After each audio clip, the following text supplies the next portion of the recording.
Hi everyone, Rebecca Rhodes here. Today I'd like to show you how you can paint the smooth coat of this black horse in watercolor.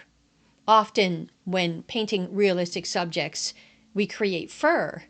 And if you like detail and realism, you will probably enjoy painting fur. I find it therapeutic, but there are times when our subject has a smooth coat or we just don't want to create fur.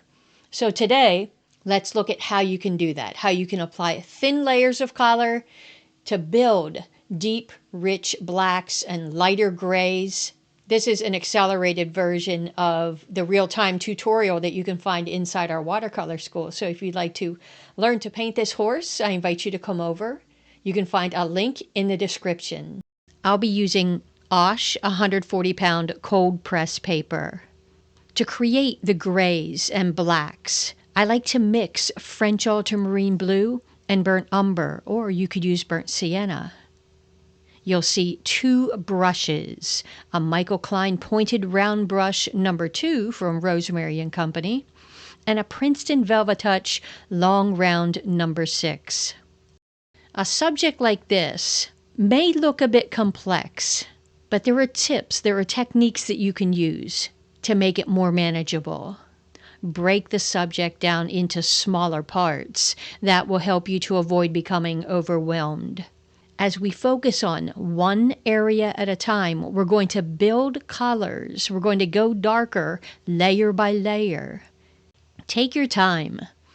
Remind yourself to take breaks and enjoy the process. Let's create the color on the palette by combining French ultramarine blue and burnt umber. I find that using this mix of blue and brown gives you so many options for creating different kinds of grays and blacks. And now let's move into the accelerated version of the tutorial. I began with the eye to establish the personality, and I'm just putting in the final details of the eye. Breaking this down into smaller parts helps to avoid becoming overwhelmed. I'll begin here around the nose and mouth, layer by layer, taking it almost to completion. The first thing I'll do is create a pale gray map of what will be the darker lines and shapes. And you want to keep this pale for now. After those darkest shapes are in place, ask yourself what needs to go a little darker. Apply a thinner consistency of gray around the lightest shapes.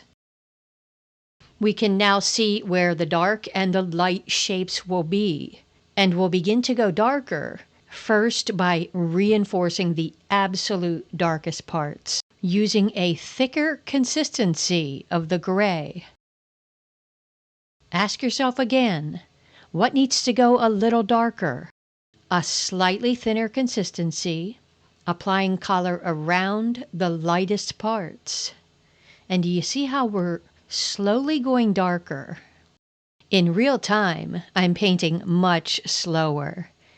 Take your time and enjoy the process. To help to unify everything, we will next apply a glaze, a thin layer of gray. This will slightly smooth, unify, and take the area a little darker. We have created dark, mid-tone, and light values, and things are making sense. Let's move to the next area. Tackling the bridle, creating a gray map of lines and shapes. Use the tip of the brush. Then ask yourself, what needs to go darker? Same idea here, a pale gray map of lines and shapes.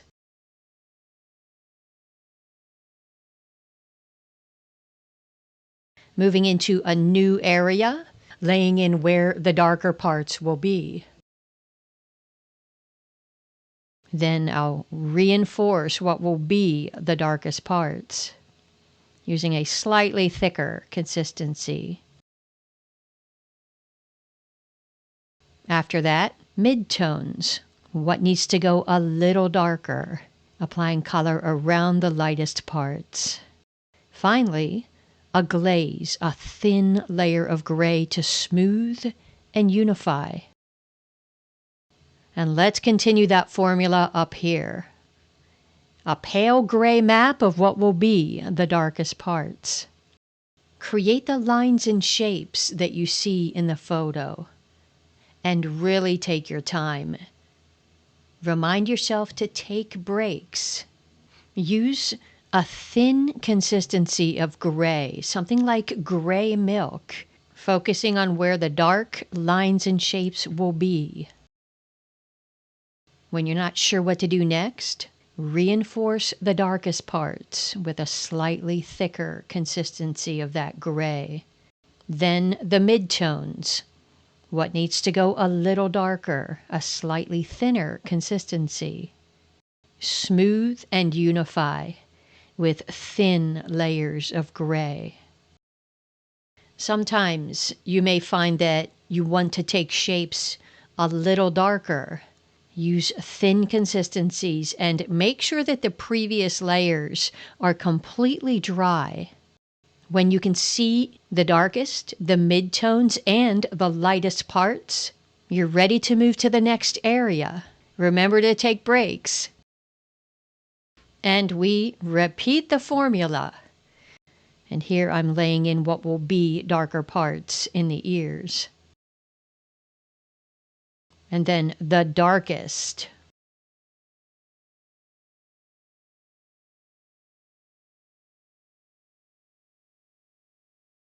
Followed by mid-tones, going a little darker. I'm always asking myself, where are the lightest parts? Moving into the lower head and the neck. Start with what will be the darkest. I've been applying thin layers of color directly to the dry paper. But I'd like to take this larger area darker, and I'm going to first dampen the area with water. And while wet, I'm touching in the gray. That allows the color to spread and creates nice soft edges. I'll get back to that, but as it dries, I'll develop what will be darker values over here. And because this is a larger area, I'm dampening with plain water and touching in the color, allowing it to spread, focusing on where it's going to be the darkest. Remind yourself you do want each layer to be completely dry before applying the next. And I'll move back here, going a little darker, and when dry, applying a glaze. Since the neck is a larger area, I'm dampening with water and touching in color, focusing on where I'm seeing darker values. We will return to the neck to go even darker, but sometimes I just get tired of working on an area and I decided to move into the body, laying in pale gray, creating some slightly darker and lighter values, breaking it down into smaller parts, and we'll get back to that. Let's tackle those shapes in the main. Begin by outlining the lines and shapes. I began to lay in where the darker values will be, but then I thought it might be easier to create a map of the hair. Then I went in with a slightly thicker consistency to focus on the darkest parts. Followed by midtones, what needs to go a little darker. And then a glaze to slightly smooth and unify. And we can come back at the end of the painting to refine values. I do want to mention again that I am working much more slowly than what you see in this accelerated video. And I'm also taking lots of breaks. You'll find yourself making decisions about what to do next after taking a break. And I'm finding that the lower head and neck need to go much darker. Begin by reinforcing the darkest parts. Then revisit midtones, asking yourself what needs to go a little darker. Know that you will probably need to revisit the same areas multiple times. Just make sure the previous layer is completely dry. So it's okay if something's not dark enough. It's okay if the color's not quite right. You can come back and you can make refinements. As you see me doing here, I keep revisiting to take areas darker, and then I've got to adjust the midtones and give attention to the lighter parts. But with every layer of color, and at this point I'm laying in the color very gently, just gliding the brush over the surface of the paper. But with every layer of color, we're going darker. And when you're not sure what to do next, go somewhere else. Here I'm revisiting all of these straps, reinforcing the darkest parts first. Then, midtones. What needs to go a little darker? Apply around the lightest parts.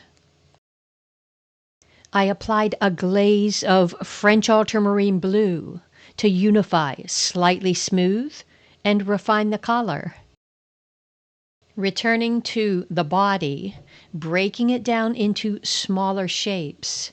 I'm applying thin layers of gray and softening edges to establish darker and lighter values. When I mention softening, what I'm doing is using my slightly damp brush to thin out the edge of the color so that it fades into the surrounding area. And when an area has dried, I go back in and revisit. I repeat the process until I'm happy with the value. Here, I'm applying water over this entire area, and I'm laying in gray to take everything a little darker. I repeated that formula until I was happy with the values. Revisit the darkest parts, midtones, lightest parts. Apply glazes to unify and go a little darker. And remind yourself to allow each layer to dry completely before going in again. I hope you found this video helpful. If you'd like to learn how to paint this horse, I invite you to come over to our watercolor school, where you can download the drawing, the materials list, the reference photo, and you'll see the real-time painting, how to mix colors, how to layer, soften edges, everything you need to know about how to paint this horse. If you found this video helpful, please like and subscribe. It helps others to find our school. And thank you so much for watching. We'll see you soon.